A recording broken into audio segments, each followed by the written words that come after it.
you think this is playing into the EU referendum debate? I think it's a subtle way of sort of saying to Telegraph readers, actually, this is a reason to vote to leave the EU, if I was being a great cynic.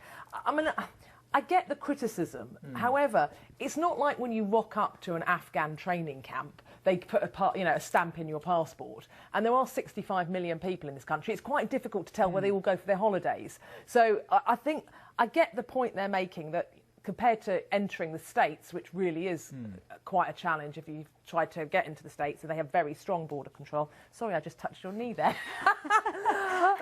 He's not complaining, I shouldn't worry. It's not as if these people have going on and changing their lives and things like that. Or sometimes it didn't quite work out, but there was humour in those situations, and people it chimed with everyone who watched it. So that's why she was incredibly popular. The good thing is, as you said with that song, people have been going onto YouTube all day looking at that. It's always going to be with us, and she's got that legacy of such a great amount of work that we can look back on. But it's been a year of quite shocking deaths, big names. Yes. But some of those people were of an age where we're not expected, but in their 70s, 80s, 90s. But 62, it's just very, very young, and I think that's why it's been such a huge shock to her. Yeah, no, absolutely. In fact, her biography on Amazon, I had a quick look before I came in, and that's already sold out. Really? Gosh. The industry has kept very quiet about this because, of course, they've all made an awful lot of money from selling to highly dodgy people in offshore companies who evade tax and all the other laundered money, etc. So the property industry has kept very, very, very quiet about this, delighted that this is continuing.